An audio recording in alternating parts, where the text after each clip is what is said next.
te vois bien.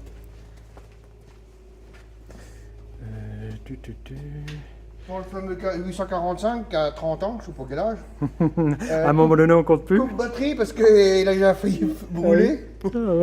Du coup, je vais peut-être me mettre dehors quand je vais te voir sortir. Parce Donc que là, dedans, là... dehors, ouais, on va voir plus clair, on va expliquer. Oui, là, je suis un peu à l'étroit. Ok. On va expliquer le fonctionnement. Regardez l'intérieur du bol avec les deux vis, tout ça.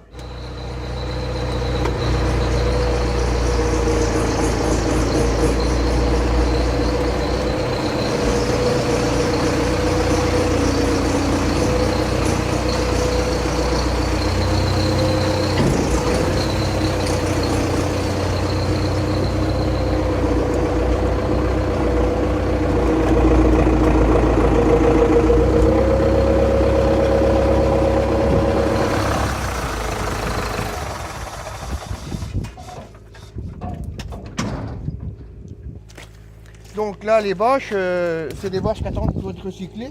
Mhm. Alors tout ça, c'est du film enrubanné, c'est du film qu'on met sur les bottes enrubannées, les bottes qui sont pour moins, qui sont encore humides, qu'on appelle ça d'enrubanné. Donc là, ça attend pour être à partir à la destruction. Les bâches d'ensilage, c'est pareil, soit pliées, soit ficelées avec des ficelles en petite quantité pour être parties.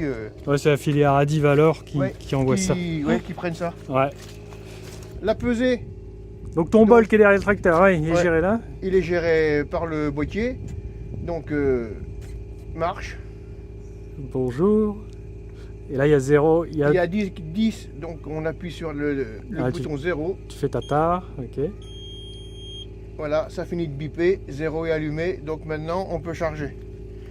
Donc je vais mettre environ, je dis bien environ une tonne d'herbe, d'ensilage d'herbe. Donc dans l'herbe il y avait de la luzerne. Il y avait de la luzerne, il y avait du dactyle qui était plus sec, il y avait du raigrand anglais. Enfin bon, quand il fera jour, on verra mieux on verra les différentes couches d'ensilage. Et puis alors je commence par le grossier, c'est-à-dire l'ensilage au fond du bol. L'ensilage maïs et ensuite le concentré. Et je mélange et tout ce qui est fin il descend dedans, puis comme ça, et puis tout ce qui est grossier se broie au fond. Si on met le fin au fond, il remonte jamais. Ah ouais. Et puis le chat est derrière. Donc voilà l'astuce du chargement.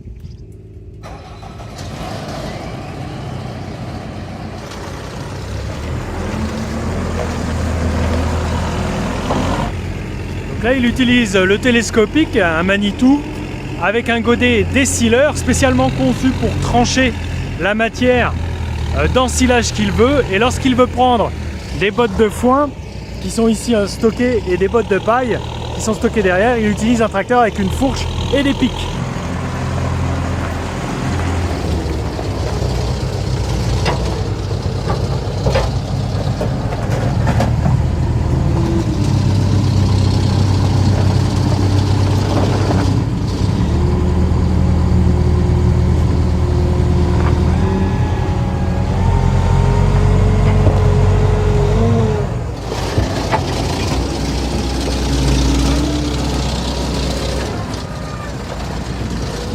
J'ai l'impression que dans chaque godet il y en a quand même assez lourd, donc là il va en mettre un peu plus d'une tonne si j'ai bien compris. Donc là le deuxième godet arrive et il en a déjà mis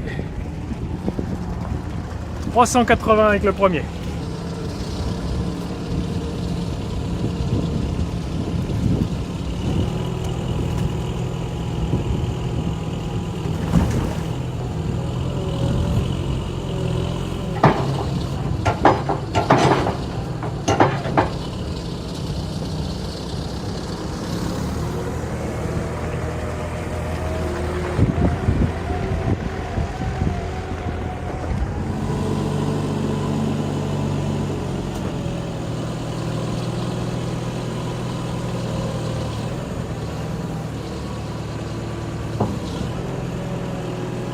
Là de sa cabine, de son télescopique, il voit le poids qui est chargé à 5 kg près.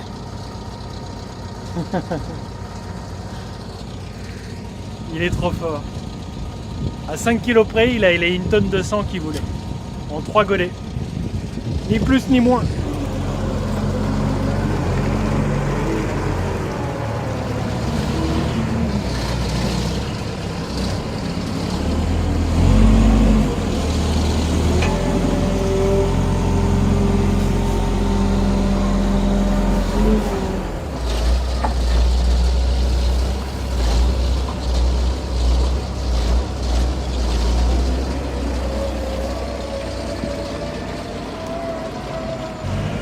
ici l'aliment va être un peu plus sec. Sur son tas, c'est de l'ensilage de maïs. Alors qu'avant c'était luzerne et un petit peu d'autres graminées. Alors là, il y a un peu de perte. Il est chauffé, je vais l'enlever, je vais le trier. Ah, tu le vois où? En haut? Non, en bas. Il est tombé. Là. Ah, j'ai rien vu. Ah oui, ces petits bouts. Ah oui, ça tu l'enlèves parce que ça peut compromettre l'aliment et... Tu vois, et là, il y a du chauffé là. Là. D'accord, ça a pris l'air. Ouais, et puis c'est tout en bloc donc... Ouais, ça c'est mauvais, ça se retrouve dans le lait si tu ne l'enlèves pas. Oui. Ok.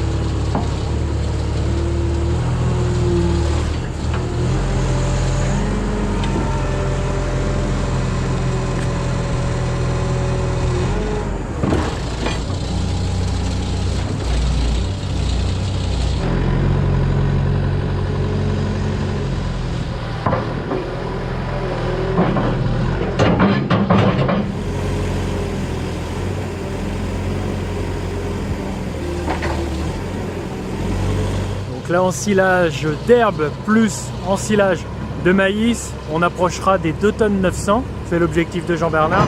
Après on ira sur un tas de maïs grain.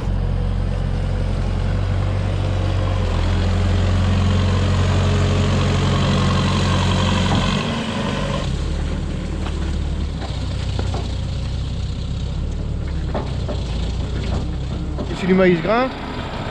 Faut checker une moissonneuse batteuse en grain quoi, humide, sauf qu'il est pas sec. Et après c'est l'entrepreneur qui vient avec un gros broyeur, avec équipé de la bâche, et ben, puis ça fait un boudin.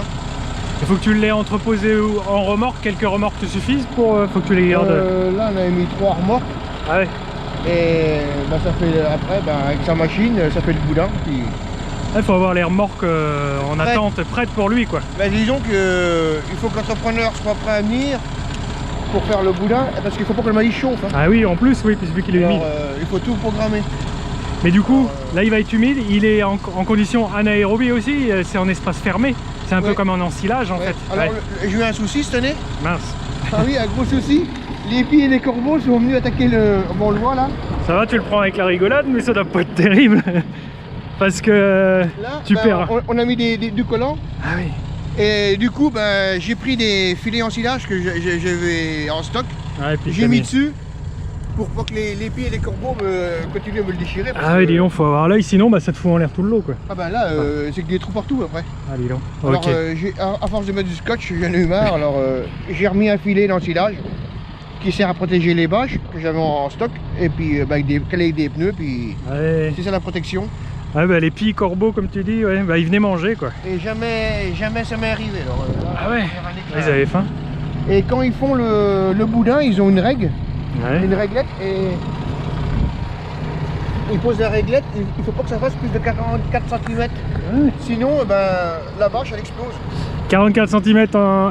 Ah oui, puis la réglette elle a un bombé particulier. Ah bah, c'est une réglette souple, on la pose, elle suit le... Et s'il dépasse 44 cm, la toile elle explose systématiquement. Alors le gars bah, il est à tenir en train de voir si c'est pas trop tendu. Et puis bah, il avance le tracteur plus ou moins vite, c'est la machine qui commande. Ok, bon on va découvrir ça.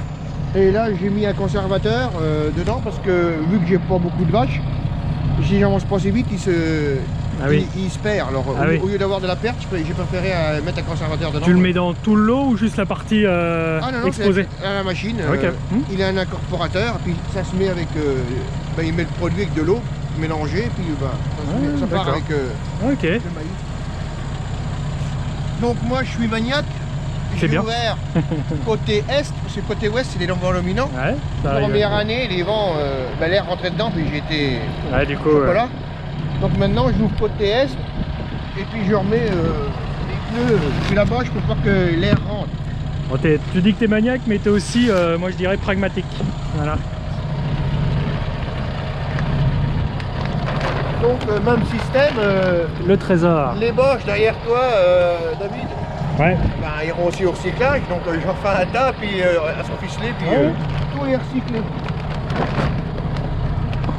Ah, ça sent bon. Tu te sers bien, tu le manipules de ta main. Tu l'enlèves. C'est moi. Puis après, non, puis après ça fait comme de la Ah ouais, c'est de la poudre sèche. De la crème. Ouais. De la crème à main. Il y a peut-être à déboucher. Non mais il y a peut-être à déboucher pour... Ah oui, pour la peau. Ouais. Et regarde, non mais ça te... C'est vrai que la peau souple. Ça rentre dans tous les pores, ouais, regarde. Ouais. Ça te met la peau... Ça fait les mains douces. Ça fait les mains douces, Jean-Bernard. Et puis ça sent... C'est acide. Ouais, c'est le travail des bactéries, on sent vraiment la particularité. Et ça, c'est une gourmandise pour les bêtes d'OVM, ça. Et ben c'est une gourmandise, disons que je mets ça dans la panse, ça... comment dire, dans la panse c'est moins acidogène que le blé. Et ça agit en plus longtemps. Ok. Le blé, tu le mets dans l'heure qui suit, il fermente, il est là. Tandis que lui, ben, il agit dans le temps, en longueur. La vertu du maïs. Ok. Et puis comme cette année, on a eu des rendements exceptionnels, alors j'aurais pu le vendre, d'accord, mais bon, j'ai préféré le mettre aux vaches. Tu t'es fait peut-être un stock un peu plus important que le besoin annuel. Ouais, ouais. Là, ça va te tuer un petit peu. Là, il y en a pour 1 an et demi. Ouais, donc l'idée, c'est vraiment de le conserver, quoi. Surveille les pies. Donc, c'est un peu chiant à reprendre. Ouais, parce que bah, c'est à la main. C'est combien de kilos là que tu vas charger? Je mets 14 pelles. Une centaine de kilos. Ouais. Il faut la fourche. Ouais, une centaine de kilos. Ah ouais, pour détasser? Il faut la fourche pour détasser. Sinon, on l'appelle... ouais, va vite buter, ouais. Je comprends. Alors, je détasse à la fourche et ensuite, je prends la pelle à moi.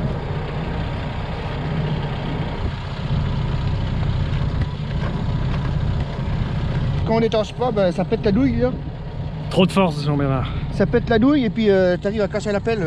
Ouais, je comprends que c'est comme un mur, ouais, c'est tellement dense. Là maintenant, 14 pelles. 14 pelles, une bonne centaine de kilos.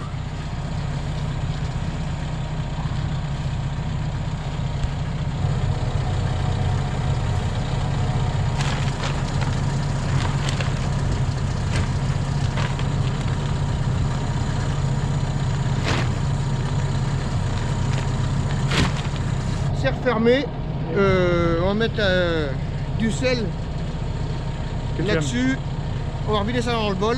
Et ta ration et ta recette sera faite? Non, il restera des il y a encore les concentrés à rajouter, le minéral, phosphore, calcium. Et puis les protéines par du soja, par du tourteau aussi de colza, non? Non, que du soja. Ça marche. Ouais, on avait vu ça dans la précédente vidéo. Vu le prix du colza aujourd'hui, je vous multiplie par 1,3.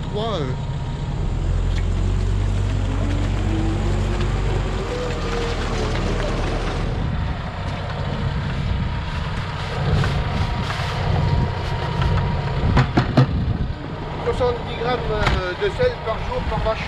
Okay. Et l'été on monte à 100 grammes de sel pour la transpiration. D'accord.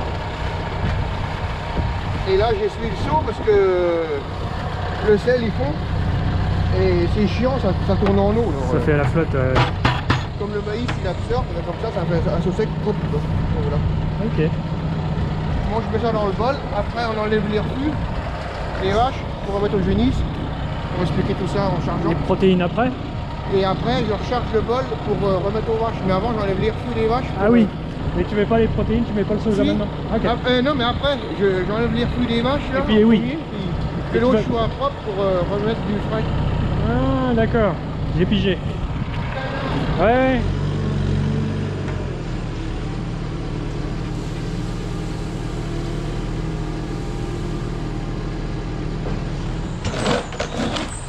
Donc là, on se trouve dans la partie où les vaches dormaient tout à l'heure et sont parties à la traite au fond là-bas à droite. Il avait rassemblé un petit peu l'aliment tout à l'heure et ces restes d'aliments qui datent d'hier matin, il va les délivrer aux génisses. Les génisses qui sont un petit peu à côté, qui ne font pas de lait actuellement. Il veut, comme tous les matins, mettre un aliment propre et une ration toute propre qui leur sera à disposition donc pendant 24 heures. Et puis j'imagine que dans la journée, il repoussera le tas. Là, il le fait à la main, il ramasse à la main. Mais en journée, avec le petit quad et puis la lame à l'avant, un peu comme une déneigeuse, il repousse le tas.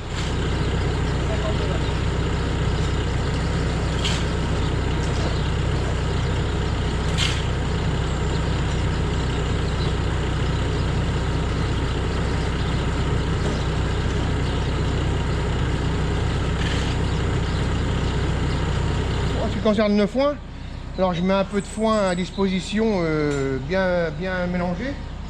Ça reste des ruminants, donc pour la rumination, il faut de la fibre. Donc, elle vient d'en trouver là. Elle vient d'en trouver à disponibilité à l'auge. Donc voilà, du foin de régras.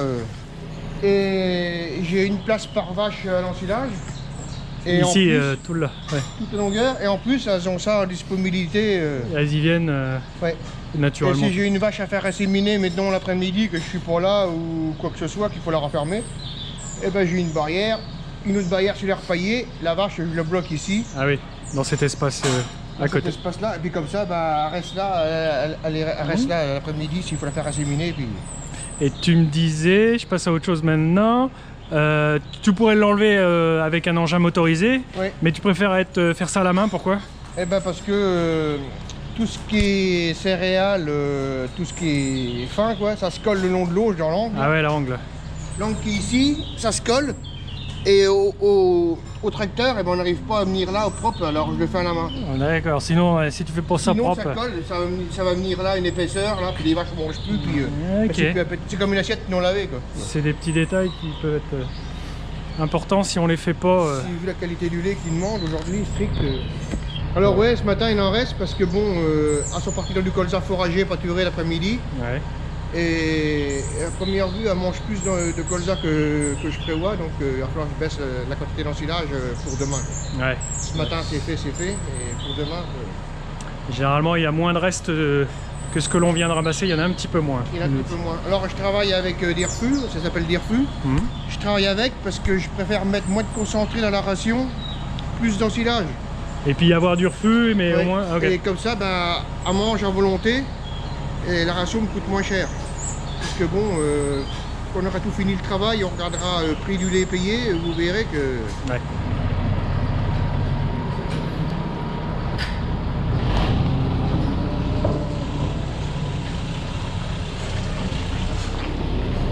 Donc voilà, cet aliment qu'il appelle refus, il y en a un petit peu plus que d'habitude. C'est pas du tout perdu. Il va le délivrer aux génisses et vous allez peut-être les reconnaître. Ces génisses qui, au mois de juin, le 21 juin, j'avais assisté à la mise à l'herbe, leur première sortie au pré de ces jeunes vaches. Elles sont restées jusqu'au mois de septembre au pré. Et quelques semaines après, vers octobre-novembre, il les a fait inséminer. Certaines d'entre elles sont déjà porteuses et sont révélées inséminées. Et au mois de juillet et août, elles donneront naissance à leur premier veau.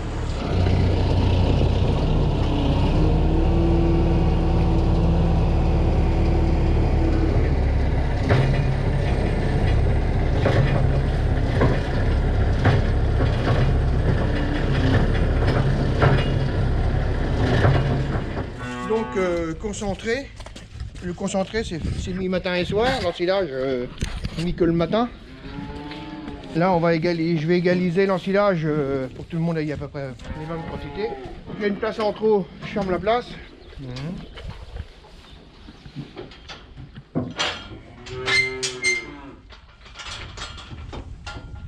Il y en a une qui est pas à l'auge. Ouais, elle est méfiante.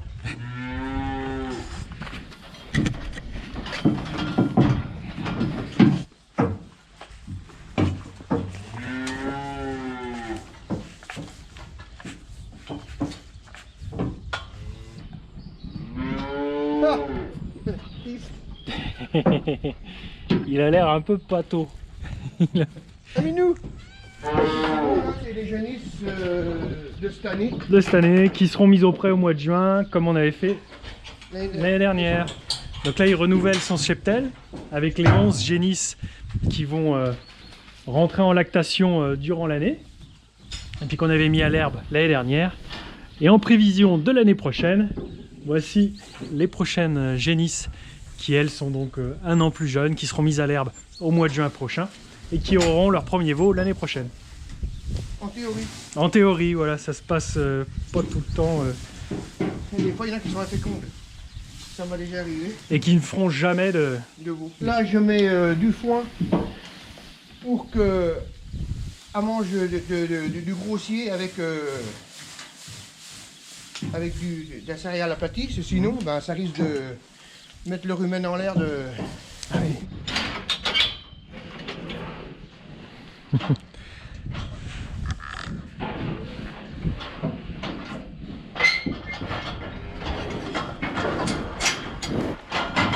Oh, comme quoi, là, si là j'ai fini, oui. À tout manger, il reste le foin. Donc là, on va recompléter en foin l'auge pour la journée. Il n'y a que la normande qui a des cornes, on dirait. Ouais, mais elles vont disparaître. Ouais. Elles vont pousser plus tard. Alors que les génisses, ah oui, ouais, du coup, elles sont déjà écornées que ouais, tu l'auras. Eh ben, on sentait rien, donc j'ai pas pu le faire. Ah oui, d'accord. Et même pour l'âge, elles sont pas développées. Ah, elles sont moins développées, ouais. On voit qu'elle n'a pas le même gabarit que sa voisine. Donc là, les petites génisses de l'année, comme on disait tout à l'heure, ben, elles ont mangé le concentré, elles ont mangé du foin. Donc maintenant, ben, on va les libérer, puis on va remettre du foin pour la journée, puis ce soir, ben, rebelote, reconcentrer, refoin.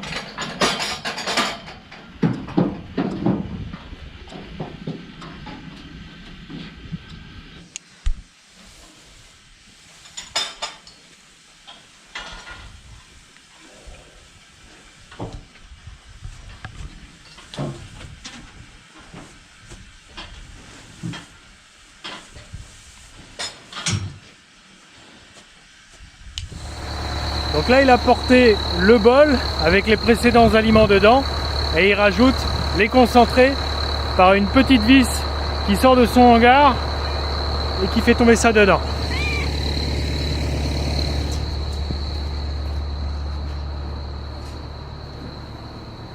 Un peu de manuel encore.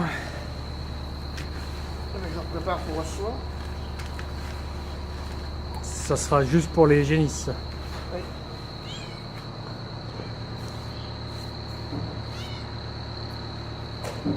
Là, ça charge. Non, j'ai arrêté. Ah bah oui, parce que j'ai mis du temps.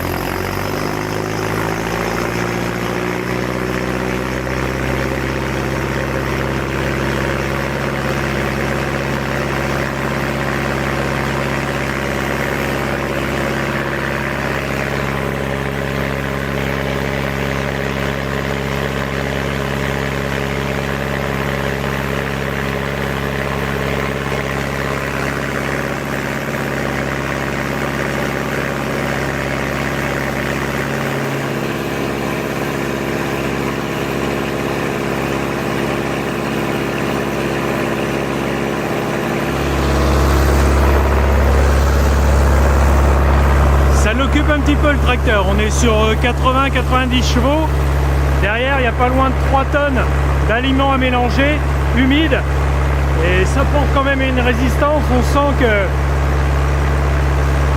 ça lui tire un petit peu dessous, et c'est logique vu les volumes.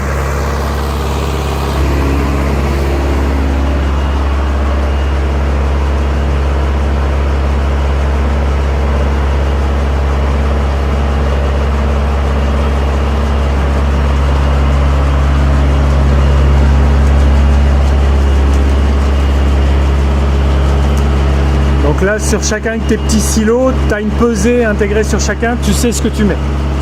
Oui, il y a 3 pesons. Et dès que j'ouvre une trappe, ça décompte une fois voilà. Donc 1480, 1481. Ouais. Et là, je remets la céréale avec le minéral, phosphore, calcium, vitamine. Donc là, tu as 3 compartiments avec des contenus différents. Et en fonction de ce qu'il veut depuis chacun, il ouvre une petite trappe ici. Tout à l'heure, tu as ouvert celle-là, hein, c'est ça? Non, ah ok. Tout à l'heure, il a ouvert celle-là et maintenant, il ouvre celle-là. Et tu m'as dit, le premier caisson, t'as mis quoi? Correcteur azoté. Ouais, donc soja et là, la céréale. Céréale avec minéral, phosphore, calcium, vitamine. Ok. Et au kilo près, là, il faut que ça passe de 1480. On était à une pesée globale de 1480 et tu vas jusqu'à combien? 51. Ok.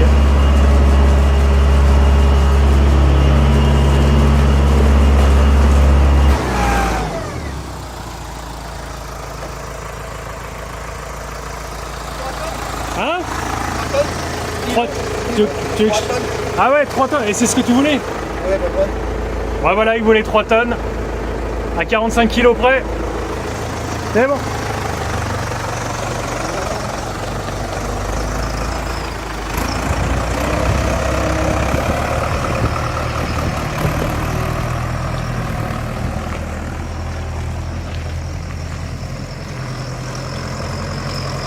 Donc la stabulation, elle est juste là.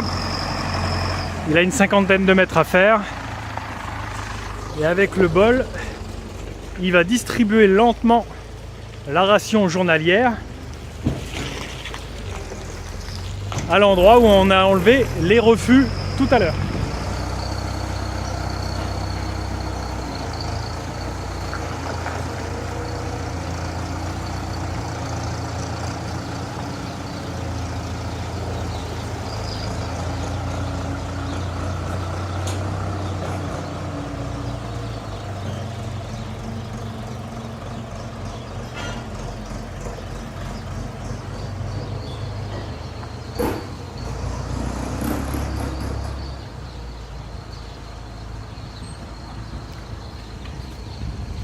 Il connaît clairement les gabarits de son matériel et de la stabulation pour pouvoir faire sa petite marche arrière ici.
Là, Jean-Bernard va nous faire voir les différentes couches, les différentes espèces d'herbes du coup. D'ensilage. Donc là, on voit bien l'épaisseur de luzerne. Elle est bien verte. Après, dessus, c'est une autre herbe. Ouais. Là, on voit la... Un peu de luzerne encore. Non, là, c'est de l'herbe, c'est du dactyle qu'on appelle. C'est de l'herbe vachement qui était sec. Et après, là, j'ai une couche de régras anglais. Et on voit toutes les différentes... Il faut l'œil quand même, hein. Je suis pas... De loin, ça paraît humide, mais en fait... Bon, ça l'est, hein, mais ça l'est... Le pire, c'est ma luzerne, il avait plus de... Oui, je me rappelle, elle était pleine d'eau. Ouais. Et bon, le souci, on l'avait fait en premier, il a fallu la... Enfin bon, bref. Oui, bah, c'est facile de dire après. Et là-dessous, voilà, il est là. J'ai du vieux ensilage qui était l'autre bout du silo, alors que j'ai tout réétalé. Et ça, c'est de l'ensilage fait avec de l'autochargeuse. Ah oui. Donc on voit les brins longs, quoi. Ouais, donc c'est une machine. Ben, c'est la remorque autochargeuse qui était à l'ensilage. Voilà, c'est pas comme une ensileuse et les remorques. Alors que l'ensileuse à côté... elle va émincer sûrement un peu plus. Ouais, c'est plus fin, quoi. Et ce qui fait que le bol, il faut qu'il tourne plus longtemps pour mélanger ça, défaire ça. Ouais, je comprends. Que de défaire de l'ensilage. On voit des petites coupes là d'herbe. Ça se défait. Oui, et puis ça, le mélangeuse, il n'y a pas besoin de... Si c'est pas tassé, c'est foutu. L'air rentre dedans, puis après, ça part en fermentation. Ouais, c'est incroyable. Voilà, on le voit bien, tout le travail. La matière est bien tassée, il ne faut pas qu'il y ait d'air dedans. Quand ils font le tas, ils le tassent, ils le roulent. C'est pour ça qu'ils roulent avec les tracteurs dessus. Et c'est pour ça, ça m'était dit de mettre pourquoi pas un jumelage. Ouais. Mais justement, l'inconvénient du jumelage, il y a un avantage et un inconvénient. L'avantage, c'est que c'est stable. Mais l'inconvénient, c'est que tu n'as pas de pression, et puis tu t'en supportes. J'étais ouvert vachement tard, parce que du coup, ma luzerne, je l'avais ensilée. Et 12 ou 15 jours après, oui, même pas 12 jours après, je crois, j'avais refait une coupe de rubané. Ouais. Alors, elle n'était pas haute.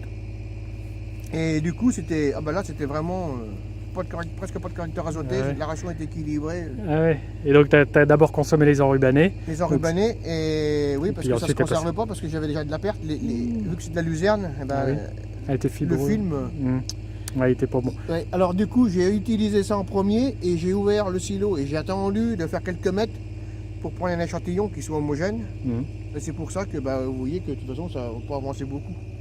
Et là, le printemps arrive et... Oui, tu vas mettre... Enfin bon, on va mieux avoir des stocks parce qu'on sait pas l'année qui se présente. Mais après, c'est vrai qu'à se gérer, c'est pas évident parce que là, cet espace, tu vas pas pouvoir le remplir. Tu peux pas mettre de la matière ici avec les prochains fourrages. Non, le silo, il est condamné. Le silo de maïs, c'est même pas à moitié non plus. Il en reste encore un... Enfin bon, je préfère avoir des stocks et on verra... Et tu peux jongler avec un stock en bottes, en enrubané, justement, en les mettant plutôt qu'en vrac comme ça. Ouais, mais il faut faire du bon... C'est mieux comme ça. Oui, pour moi, pour reprendre... Ouais, va falloir... Les autres, t'as plein, tu vois toutes les bâches, ça fait du... Ouais, ça fait du volume quand même. Ça fait du volume, il faut enlever la bâche, il faut enlever le filet. Après, il faut reprendre la botte, il faut la défaire parce que c'est pas la même manipulation. Oui, alors, dernière vidéo, vous vous souvenez, tout était un peu bordélique, enfin rien n'était rangé. Donc du coup, comme on l'a dit tout à l'heure, j'ai refait le bardage en botte carrée en paille derrière. Le pignon était refait aussi. J'ai tout enlevé mes vieilles bottes. Et tout le foin botte carrée empilé ici. Ensuite, j'ai le foin botte ronde que je me sers pour mes vaches laitières. Alors moi, ce que je fais, j'ai fait ma botte... ici J'ai fait ma botte sous le hangar et puis je reprends au godet. Tu le godet avec le tracteur là? Que je remets en petite quantité comme ça, c'est du frais, ça incite à manger. Et c'est quoi l'idée de faire des bottes carrées, des bottes rondes? Pourquoi Les bottes carrées, je m'en sers pour mes génisses. C'est plus facile à manipuler que la ronde. C'est plus facile à prendre. Ouais, tu adaptes la manière dont tu bottelles tes fourrages de la manière dont tu les utilises après. Et là, j'ai refait une coupe tardive au mois de fin août, début septembre. Il y a de la luzerne? Ah non, c'est du... attends, c'est du raisin anglais trèfle blanc. D'accord. J'ai fait tard, il y avait une petite quantité d'herbe. Donc je me suis bien fait avoir, j'ai pris la sonde, elle était sec. J'ai bottelé. On a rentré les bottes le jour même parce que le lendemain il pleuvait. Et résultat des courses, il y a des bottes qui ont chauffé. Ah oui. Et qui sont noires. Ça n'a pas pris feu, mais... ça pouvait être c'est pas ensemble, mais presque. Et du coup, c'est immangeable? Disons que ça fout la chasse aux vaches et elles en a diarrhée et niveau valeur. Alors les bottes qui sont bonnes, qui sont restées vertes, si, c'était plein jusque là. Et on les mangeait, mais bon, un mange ça par gourmandise et ça fait plus de dégâts que du bien. Alors j'ai arrêté, je le remettrai peut-être en fin de lactation, mélanger avec du maïs ou... Sinon le verre, niveau valeur, il doit être bon, mais bon... Là, d'apparence, on peut pas voir celle qui a chauffé, là de celle qu'on voit, si? Non, pas facile à voir. C'est le cœur qui chauffe, hein? Oui. Ok. Le tour, il est resté là. Ceux-là sont abîmés parce qu'il y a un peu d'humidité là. Oui, mais pas facile à dire. Si tu prends là, tu vois que... Ah, il y a une poussière. Ah non, ça c'est normal. Ouais. Non, mais c'est les pellicules. C'est à l'intérieur. Et on voit bien qu'il y a le trèfle et puis on voit les petites feuilles vertes là de trèfle, là, tout ça. Ça est bon. Il sent le foin humide, tu sais, il sent pas le foin. Ah oui, on sent qu'il a... Oui, ça sent un peu l'humide. Enfin, un peu moisi grossièrement. Puis là, c'est la bordure, donc... Je continue mes explications. Ça, c'est de la vieille paille qui était en bardage. Ouais. Bon, mais il y a un peu d'humidité, 40 Alors, c'est pour ça que ça se tassait. Donc ces bottes-là, je les ai entassées à part parce que c'est pas la même hauteur de bottes, elles sont écrasées. Donc j'ai remis ça dans la ferme, là, pour finir ma ferme. Et ensuite, c'est la paille de cette année qui est toute noire. On a fait la moisson tard, et puis la paille elle a noirci. Et ça, c'est la litière. Ça, c'est la paille qui sert pour la litière. Et puis derrière, j'ai mes bottes carrées de paille que je vais me resservir pour pailler avec ma pailleuse après. D'accord. Alors je fais des petites bottes, c'était pour mettre comme dans les nids chauveau là qui sont derrière. Pour les manipuler un bout. Ouais, c'est plus facile à manipuler. J'ai un lot de mes petites génisses que j'élève qui sont au lait, c'est pareil. Le local, c'est une petite porte d'1,30 m. Donc je fais des bottes d'1,20 m, rentre dedans, puis. Et c'est pour ça qu'il y a des petites bottes. Et puis même des fois, je m'en sers pour pailler un lot de génisses sur la stabulation quand il y a un lot de génisses ou des vaches taries. Au lieu de prendre une grosse botte, je prends une petite botte. Et... Ouais, t'es un peu plus habile là, avec. Ok. Donc les bottes carrées, je les fais faire Et les rondes? J'ai pas. Les rondes, eh ben, c'est mon round valeur. C'est toi, et les carrés? Les carrés, j'ai fait faire. Voilà. Alors ce qu'il y a, l'inconvénient des boîtes carrées, ben, c'est qu'il faut les faire rentrer tout de suite, quoi. Dès que c'est bottelé, il faut les rentrer parce que si ça prend l'eau, c'est une éponge. Alors que la ronde, elle prend moins, elle va avoir moins de surface. C'est un arrondi. Ben, d'ailleurs, les bottons, là, ce que j'ai en trop, je les laisse dehors. Ben, je fais qu'une rangée. Je laisse un espace, une autre rangée. C'est des plumes en pyramide. Ouais, après le tout là. L'eau du haut coule sur celle du bas et celles du bas sont pourries. Ah, tu vois, je savais pas ça. Alors je fais qu'une rangée de bottes rondes, ça me prend de la place, mais bon, le terrain est perdu, enfin bon, c'est comme ça. Donc, c'est pas fini en fait. Il a trait les vaches. Ils ont trait les vaches, ils ont apporté la ration du jour. Et maintenant, bah là, on parle de paille, il faut que tu fasses la litière. Puis peut-être un petit café entre deux aussi. Oui, on va faire une pause café. On va faire la pause café et puis on va parler interculture entre un blé et un maïs et la valorisation que ça va porter. Ok, on ira au champ. Donc et puis pour l'instant, on fait une pause. Allez, à plus tard.